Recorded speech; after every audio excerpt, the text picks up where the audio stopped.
This is episode 4 of the Futures Intelligent Leadership Flowcast with Dave Snowden, founder of Cognitive Edge, and Craig Whelden, former U.S. military general. Welcome to the Futures Intelligent Leadership Flowcast. This is your host, Tyler Mongan. I am the president of Haku Global. This is a space for globally minded experts to dialogue about the future of leadership with a focus on the key question, how can leadership be more intelligent about futures?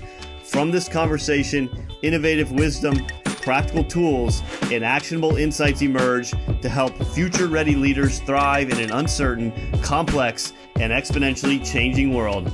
Let's jump in to the dialogue.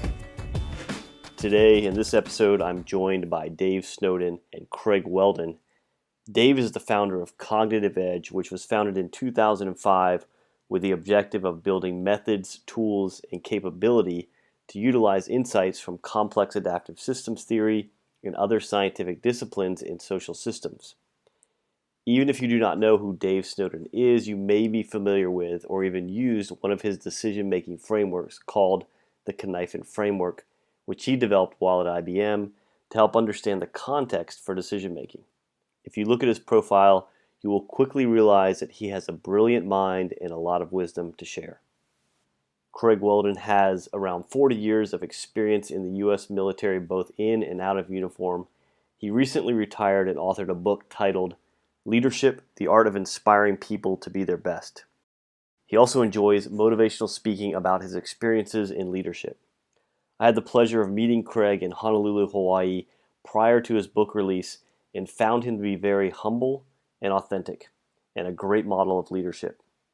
In this dialogue, Dave and Craig explore contextual leadership, cognitive diversity to manage complexity, coherent teams and cultures, why many military command techniques are rooted in neuroscience, why changing process and relationship dynamics is more effective than trying to change people, the power of leadership self-awareness, the strength and limits of 360 reviews, and the importance of real-time feedback loops and leadership narrative.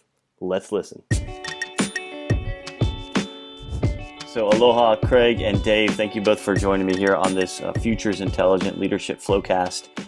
And I want to just start, as always, by asking this question of what does it mean for leadership or leaders to be smart or intelligent about futures given uncertainty, complexity, and exponential change?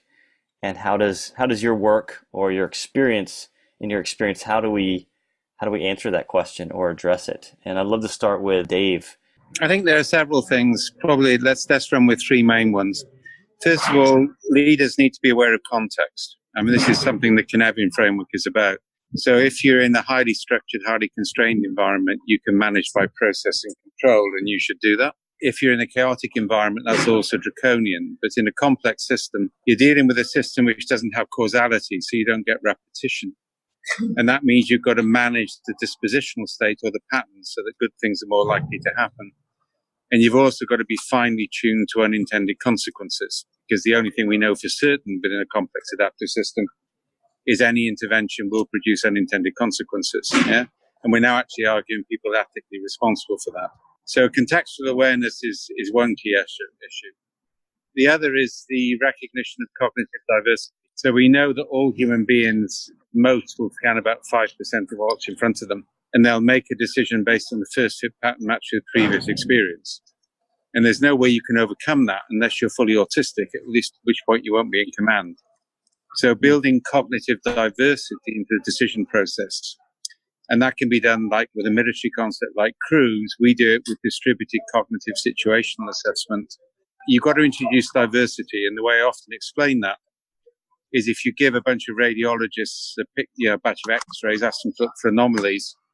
And on the final x-ray, you put a picture of a gorilla, which is 48 times the size of a cancer nodule. 83% of radiologists don't see it, even their eyes scan it. So that's where you're starting to try and find the 17%. So as a leader, you need to find the people who your management is screening from you because they're seeing the world in a radically novel way. So that's contextual awareness, cognitive diversity. And then I think the final one is a key concept from philosophy of science called coherence. You can never know enough to know which pattern to follow. As a leader, you'll always be faced with 5 or 6 different alternatives. The complexity principle is if the alternative is coherent, you explore it. If it's incoherent, you don't. So I can say, for example, evolutionary theory is coherent to the facts, even though we know it's wrong, whereas young Earth creation is incoherent to the facts, so I don't pursue it. So again, some of the work we do with leaders is to find very rapid assessment techniques for which hypotheses are actually coherent and then test those. Yeah. So those would be my sort of 3 C's of it. Great, thanks, Dave. Craig, so how do you typically answer this question of, how do leaders be more intelligent or smart about futures? Well, I think your readers need to understand first that I spent about 40 years with the military, 30 in uniform with the Army and another almost 10 with the United States Marine Corps as a senior civilian. So I'm cut from the cloth of the military, and that's the way I think. There is an old saying in the military that no plan survives the first shot in a battle. And so we have been working very, very hard with the military leaders over decades, certainly since I've been associated with them, to ensure they understand the need for flexibility when they face situations that are uncommon, different from what was anticipated. And we have built in either deliberately or intuitively branches and sequels into our plans to make sure that we can adapt. The other thing we introduced in the military many years ago was the concept of commander's intent, which means basically that when the commander or the leader determines that there is a particular way forward that he or she would like the organization to go, they describe that in an intent statement or a vision statement so that when things do go bad and the communications fails and misunderstandings occur and people are separated by time and space, that the subordinate organizations and individuals understand what the original intent was to get there, and they can continue to march and arrive at the destination. There's an interesting link there with we're doing work on commander's intent already. We're trying to reduce the information flow, but increase the richness of the associated narrative. And there's a link here, because I first presented this at Quantico at Marine University, and then more recently at the War College up in Rhode Island. And what we're working on there is a metaphor-based command language. So I'll give you the phrase we've been using for tests. So if I say little round top, no Chamberlain, I'm making a reference to Gettysburg and introducing a counterfactual. This is also what we did with the Singapore War College. So the idea is to allow a much richer contextual reference with counterfactuals to get people to think differently. But I completely agree that the intent statement is the most vital one, because you can only handle uncertainty if you have a degree of ambiguity over command. So that there's a lot more work to do there. But I think we're trying to get this very succinct 3 or 4 word communication with rich meaning behind it, which is also a form of coded language, and to provide better feedback into the system as well. Yeah, I absolutely agree. We used to have a 5-paragraph field order, which was standard across the United States military: mission, situation, execution, logistics, command, and signal. Yeah. And about 30 years ago, we incorporated this concept into the execution paragraph called commander's intent. And while staff officers typically wrote the order, the commander always wrote the commander's intent, or at least he was supposed to. Oftentimes we found staff officers doing that as well, but to be a purist, the commander, the leader, the person in charge actually sat down with pen and paper and wrote the commander's intent. This is what I intend to achieve, in broad enough language and short enough and simple enough so that people who are about to execute this plan could execute it on their own if they needed to. Because again, the uncertainty of war is such that when things break down, and they inevitably do, everybody in the organization needs to understand what was the original commander's intent or the leader's intent, and how do we, even in his or her absence, how do we achieve that? For both of you, do you find that this idea of commander's intent is being used or relevant in corporate world? We're starting to introduce it, and we're starting to build metaphors around that. So I think it's relevant. I think the other big thing from a military environment which is relevant is heuristics. So if you look at one of the ways Napoleon transformed warfare, he basically had a basic heuristic: if in doubt, march to the sound of the guns. Now that may sound simple, but that was a major revolution, because before that, generals issued orders. And that meant there was a self-organizing principle. And the Marines have got something similar, which is capture the high ground, stay in touch, keep moving. So heuristics give you a process. The other thing, just to reinforce what was just said, we know from a whole body of evidence, if the commander writes the order, people pay more attention to it than if their subordinates do. And people have an instinct for whether it's been written by the real commander or not. That actually counts. But heuristics are really powerful for conveying intent because they handle ambiguity. Yeah, I'm not able to answer that question as well as David, because I've only been in the corporate world now for about 13 days. I've been appended to the federal government. Now, well, you still got a chance, all right?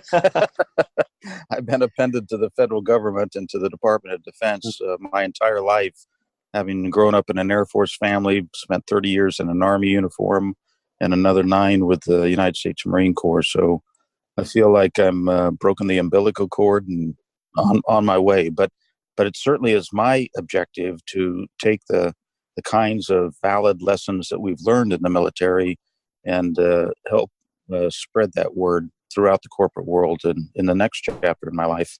Yeah, and so Craig, for your work, what do you see? I guess, how do you see this transition for you then? And what are you going to do? Anything differently than you did in the military that you will be able to do now, you think, I know it's still new, but as corporate space? Yeah, so I wrote a book before I left the federal government. It was published about 6 months ago. It's called Leadership, the Art of Inspiring People to Be Their Best. And I'm hoping to leverage this book, which is now an international bestseller, but to use this book as a launching pad to help get me in front of audiences who are willing to listen to these kinds of thoughts. And I think it's starting to come to fruition. These past few weeks, we've been settling in my household goods. The majority of my stuff was delivered just yesterday. Internet is being connected on Thursday in my house. And I just bought a car last week. So I'm still settling in to this new world in South Carolina. But on the 29th of October, I've got a speaking engagement in Omaha, Nebraska.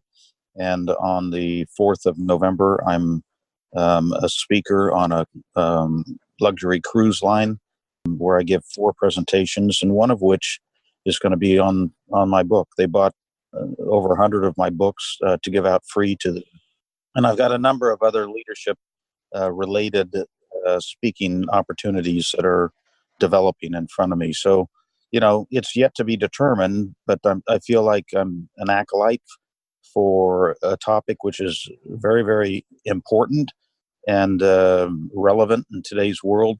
And it's the sort of thing that never really stales.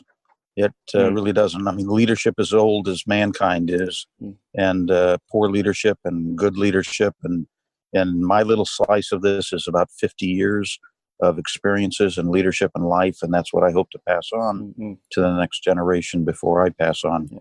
You got a good precedent there, and Stan McChrystal went down that route. He used my stuff in Afghanistan, so I know that stuff from Team of Teams. Yeah. Ironically, I've gone the other way. I was never in a military environment. I was in a corporate environment and an academic environment. And now I'm working with the Air Force, the Marine Corps, the US Navy, and others. Yeah.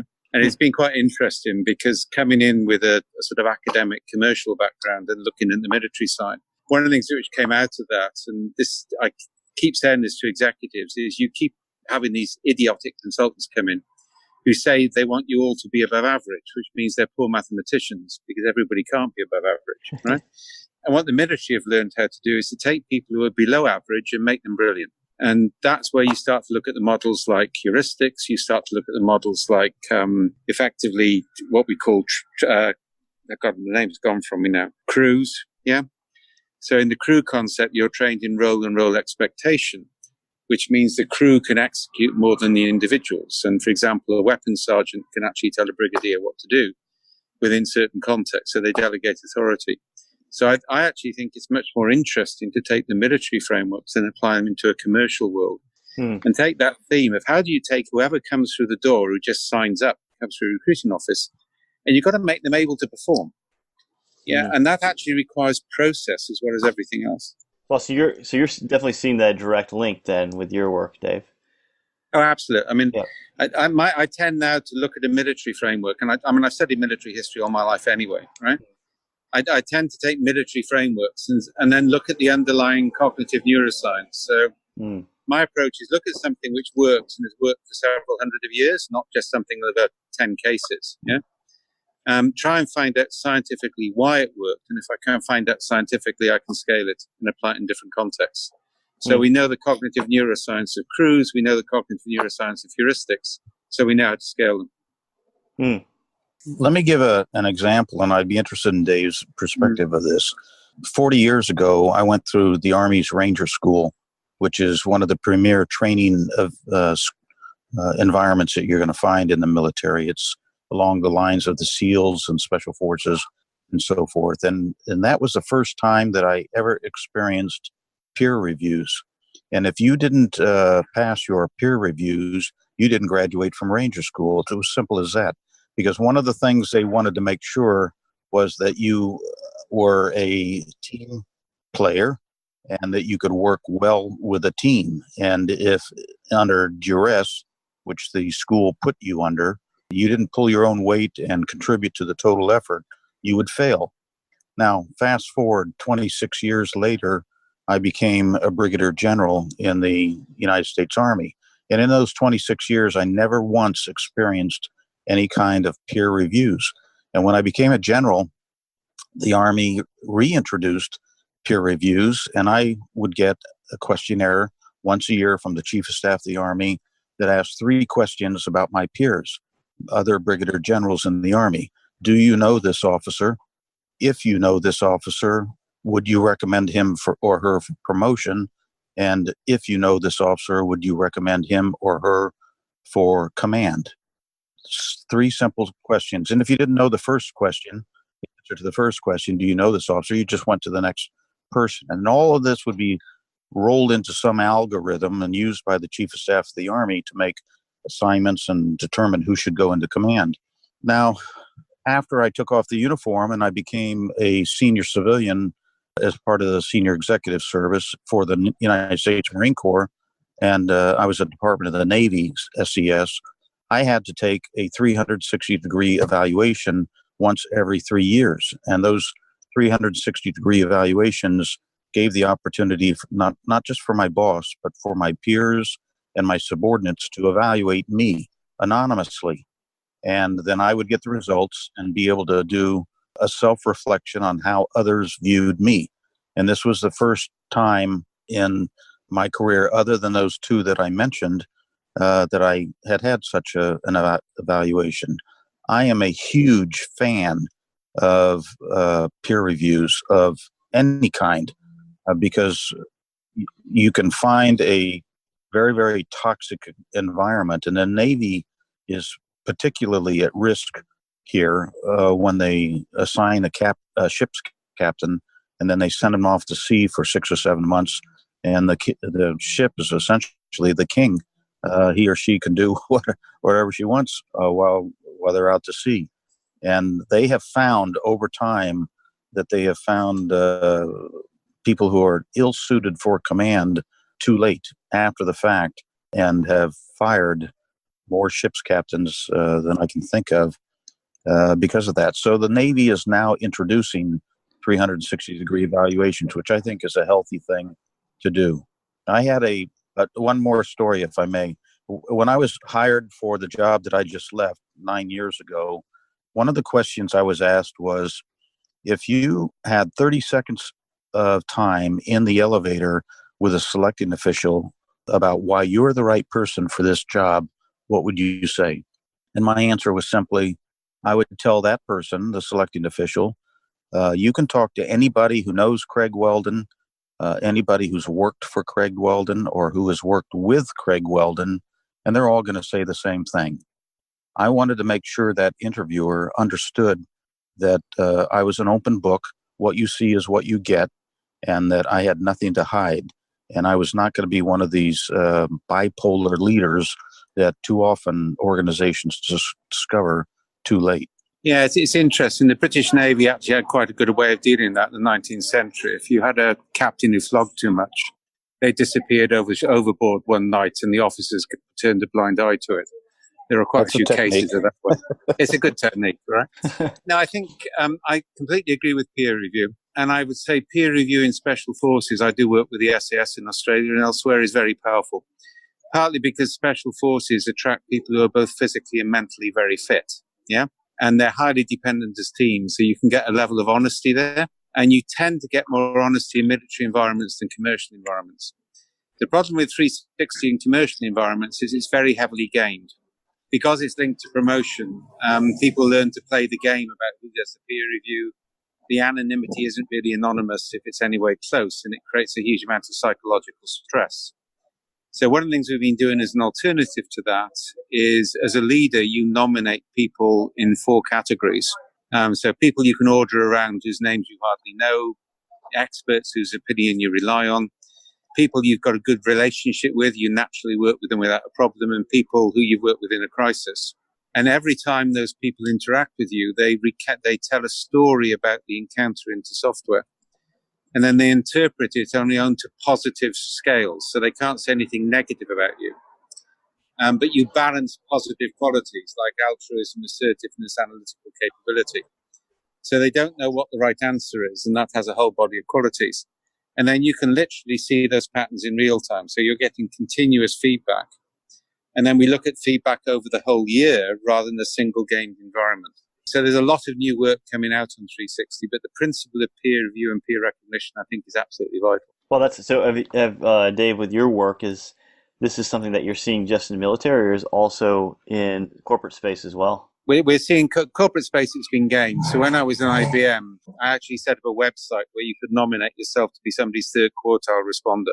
And I wasn't the only one to do that, all right? So commercial, you have to realize that the KPI structure and the targeting structure in commercial and the lack of long-term commitment, people don't join the military just to get short-term rewards. They do in industry. So gaming is far more common in a military environment. And any explicit, and this is called Goodhart's law in economics, any measure which becomes a target will cease to be a measure. So the minute you target it or make a reward, people will start to game the system rather than do the thing the system is meant to measure. And that's why we've been doing this work to find ways that people can't game. Because I tell you, it's in industry, you don't get to be C-level without extensive political capability and gaming capability. Yeah, so it's a different context, yeah? But the principle is vital. The principle of peer review is absolutely critical. It's how you do it which changes a bit. Let me add a vignette, a true story. It's in my book that, what is it you're trying to achieve in the end? I worked for a 3-star general once who was the consummate gentleman. He was very, very bright. He was very, very capable. Everybody liked him. He never raised his voice in anger, ever. And one day, a colonel came up to me and told me that General so-and-so was the toughest guy he ever worked for. And I looked at him a little curiously and said, "Why is that?" And he responded by saying, "Because I never wanted to disappoint him." And I thought that was such a powerful statement about inspiration and what you really strive to achieve in leadership is not for people to be motivated by the crack of a whip, but to be motivated because every day they want to wake up and go to their organization and do the right thing for the organization, do the right thing for the boss, so that they don't disappoint. They don't become the reason for failure because they have so much pride in what they do and so much investment, personal investment in what they do, and so much dedication to the people that they work for. Then you've really hit kind of nirvana. Yeah, and I think I'll come back to the point I made earlier. The average length of service in military is significantly more than in commercial, and the level of commitment is higher. I think it's quite interesting. There's some evidence on this. I worked for the World Council of Churches for a long time on various stuff in Latin America and Africa and Australia. And you could always fall back to a common belief system to give coherence to the group. So you had a validation technique, and you got the same in military with things like loyalty, commitment, service, and patriotism. Yeah, you don't have that in industry. So if you move into an organization which doesn't have a sort of shared value belief system which has grown organically, you can't just construct it. It takes time to build that, and it may not, and that's the danger with porting things from one environment intact to the other without realizing the context has shifted. Dave, how do you help to build that more organic values system? I think you do it by interaction. One of the key complexity principles is how people connect matters more than what they are. Mm-mm. So changing connections, changing groups, moving people around, disrupting negative groups is a lot easier than trying to train people. And a lot of the organizational change consultants are obsessed with individual change. It doesn't work, doesn't scale. Managing roles, managing functions, managing interactions. Military can do this easily because they can just swap somebody out of a crew role and put somebody else in, and the other person knows how to interact. If you're a weapons officer, you're a weapons officer. You can go on any ship and do it. And so I think that's what you start to do in industry. You start to focus on identity and roles, not individuals and linkages. And then the sort of culture comes with it. What do you think about that, Craig, from your perspective and work? Yeah, so in the military, you have typically people are only in an organization 2 or 3 years. The commander comes in typically only for about 2 years. And so to set the conditions for success, that commander or leader needs to make sure people understand from the very beginning the direction that he or she wants the organization to go, those things that are important, those things that are less consequential, and those things that are irrelevant, but also those things that are not negotiable. I sat down at my kitchen table in 1989 and wrote out a commander's philosophy, which was the first time I had done that in 16 years in the Army, because my organizations to that point had been small enough so that people knew me very well. But at that point, I had 1,000 soldiers under me, and I thought, I'm only going to be here 2 years.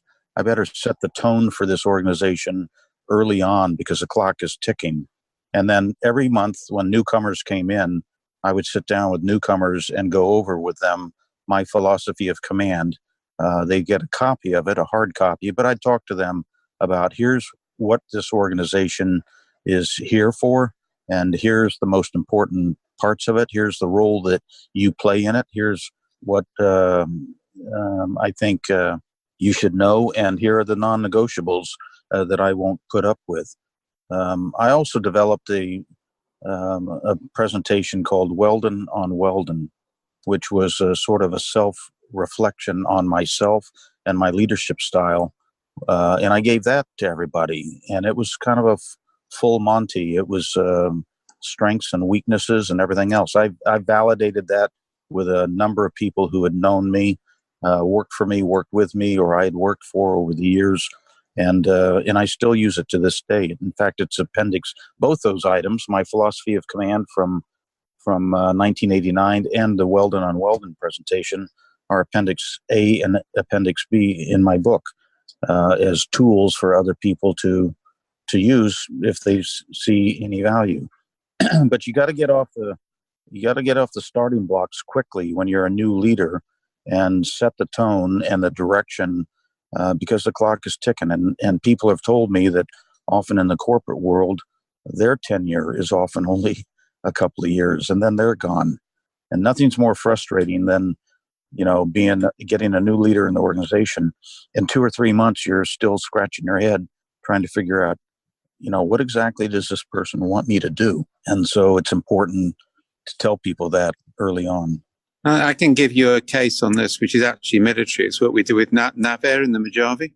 And what we did there is we captured it's called a non-hypothesis research method. So we were capturing the stories from people in NAVAIR of what they would tell their best friend if they were, it's kind of like you're a grandparent, your grandchild wants to join the Navy, what will you tell them? That's a non-hypothesis question. So we were gathering those stories and getting people to self-interpret them. And then we picked off the stories told with high emotional intensity from a sort of perspective of everybody should hear this and I'll never forget it. We put those together, printed them off, and gave them to the incoming commander. So he knew the stories which mattered to people before he actually got involved. And that was very, very successful, particularly in NAVAIR, because it was one of those transitionary 2 to 3 star command jobs. So it had a higher turnover than most. But that understanding the day-to-day stories of how people saw their jobs made a huge difference to the incoming commander. So I think we're giving two examples of one is input, the other is output, and both are important. Same church, different pew. Yeah, exactly. What I was thinking too there is, is there a level of self-awareness that the leader needs to have to be able to really understand these stories? I mean, with Craig, I love the idea of having the Whelden on Whelden and really sharing your own insights on yourself with others, and that expresses like a high level of self-awareness. But how much does that play into leadership? Is it essential or not? I think it is absolutely essential. Let me give you another example, and I think David will hopefully validate this as well. About 30 years ago, I think it was the Army, perhaps not, but the Army introduced a thing called the After Action Review. And it's unique to the United States military. I haven't found many other armies. And at that time, I was heavily embedded into the European nations through NATO, because I spent much of my time in the military growing up during the Cold War, and I spent 10 years in Europe. So I'm very familiar with how the Germans, the Brits, the French, the Belgians, the other NATO countries, their militaries operated. In any case, back to the After Action Review, we decided that for a training event or an operational event, that there was great value in, after the event, peeling that onion back layer by layer and finding out what did we do right, what did we do wrong, and how can we improve to make it better the next time. And we just ingrained that into our processes so that it became part of our psyche. And oftentimes the After Action Review would start off by the leader himself standing up and saying, okay, here's what I did right today, and here's what I did wrong today. And they would, and it was anathema, certainly to the Eastern European countries, because I started to work with them after the Cold War, for a leader to stand up and admit that he made a mistake. You just didn't see that happen in Eastern European countries. And there were some Western European countries where that would have been very difficult to achieve as well. But that ability to do some self-reflection and tell subordinates that, hey, I screwed this up, and my commitment to you is that I'm going to learn from it and not make that mistake again. Very, very powerful. And I make a couple of points. I know the AAR process, and I think it's valuable. We also do during action reviews. Yeah. So, for example, we used a narrative approach with West Point working in Afghanistan. One of the scary things, though, is you find if you capture learning during the event, the learning is different from how people reflect. And there's some cognitive neuroscience on this. We remember the past to meet the needs of the present. So we've added to the AAR process by actually capturing narrative in the field under fire and using that to inform the AAR process. So I think there's some enhancements that can be done to that. I think the self-awareness that I think is good when you get it, but you won't often. People assimilate narrative faster than they assimilate written text. There's a famous saying I made on this: we always know more than we can say, we will always say more than we can write down. So people assimilate abstract narrative much faster than they assimilate doctrine. And we do a lot of work on narrative enhanced doctrine here. So narrative can increase the stimulation of self-awareness without the need for confession. And I think that's one of the key things. Some really gifted leaders, and you persuaded me to buy the book with your 2 appendices, are able to do the confession, but most aren't. So you have to create processes which don't require confession, but increase self-awareness. Is it because the confession does it have like a cognitive effect that's you have negative, to be or? very self-confident. Well, again, there's an old joke, all right? Why is it that Catholics and Jews are the only 2 religions who make jokes about themselves? To which the answer is because we know we're right. Okay. So it's much easier to confess if you're self-confident. If you're not self-confident, confession is actually a weakness, right? And you have to find processes around that. And there's a lot of that relates to family background, early discipline. You get the right mentors. I've been really lucky. I've had 5 brilliant leaders in my corporate career. I mean, that's almost without precedent, all right? And they all gave me space. I've seen people shattered by their first manager. And you have to rebuild their confidence. And they're not going to be that open until the confidence has been rebuilt. it's not really changing the subject, but I'm curious to hear what you think about this idea that, I think I hear this a lot in general, that there's like this new type of leadership, or we need new types of leaders, or there's something maybe radically different or different about leadership in the future. And what are your thoughts on that? I think there's a lot which hasn't changed. Mm-hmm. Yeah. There's a lot we could go back to, because actually there were higher levels of uncertainty in the 19th century, which are more comparable now, and there were leadership models then we can borrow on. I think there's a lot of leadership hype and the consultants just trying to sell another fad. Mm. The one thing I would say, which is new, is you've got to have rapid real-time feedback loop. You get far less reactive time, and you also get perception. I've worked on DARPA programs, and John Poindexter was in charge of them. And remember, he was NSA. And I remember him saying, he said when he was NSA, whenever he asked for advice, the agencies competed to have their advice accepted, not telling what he needed to know. Because when you can become a leader, people don't want to be not called to the briefing table.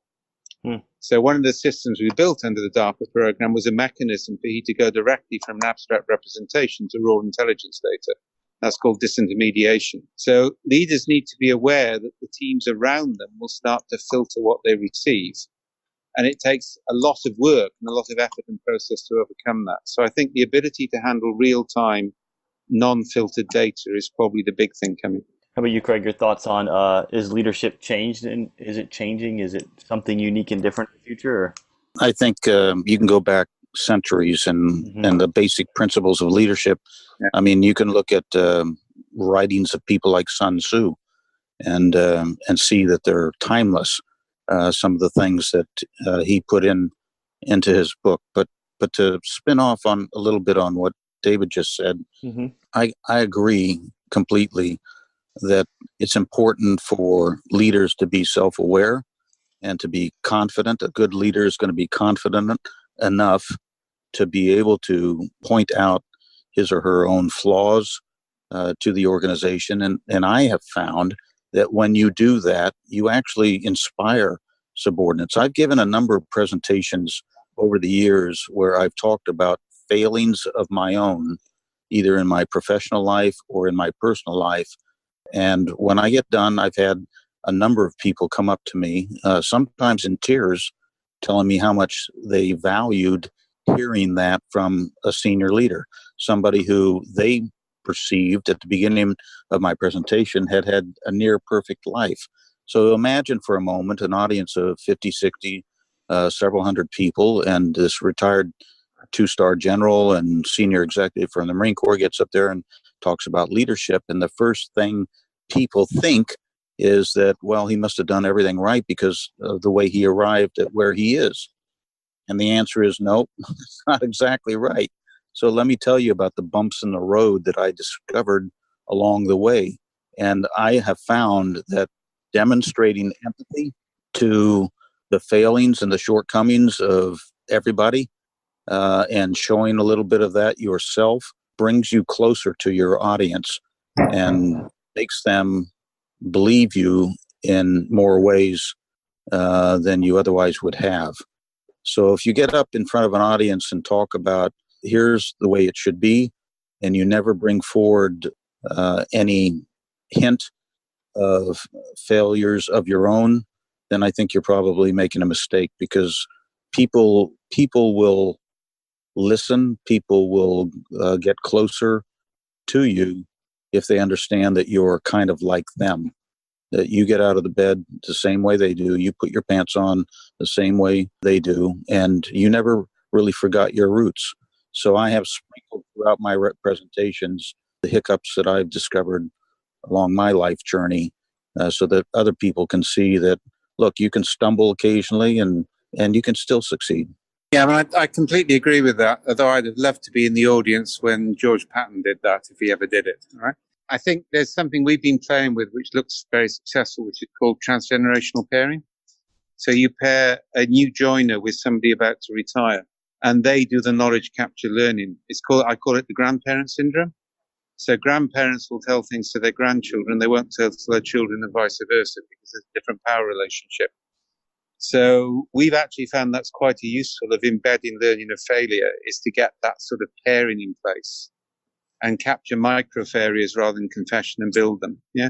So that's just a variation on the theme. But that ability to know that somebody who's been successful has failed is key for building confidence.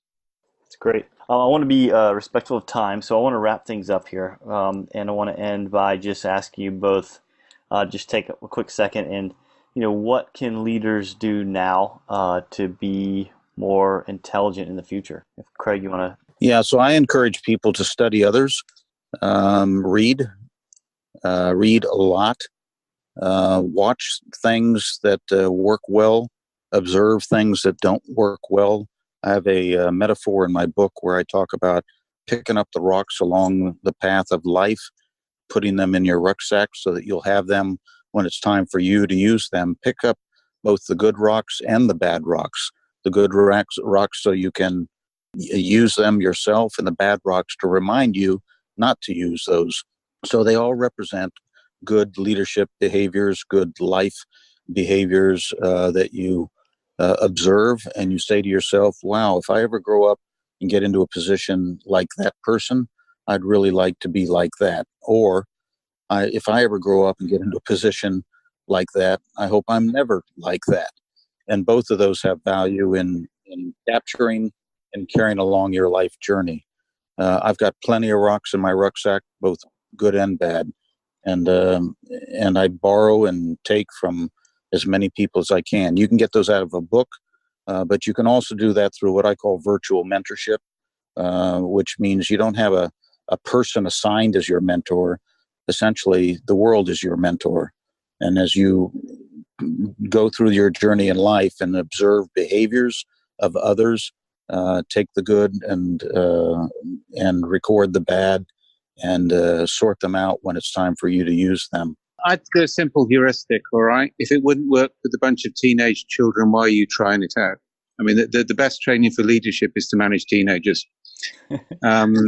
Because you have to change the dispositional state so they're more likely to do things you want without orders.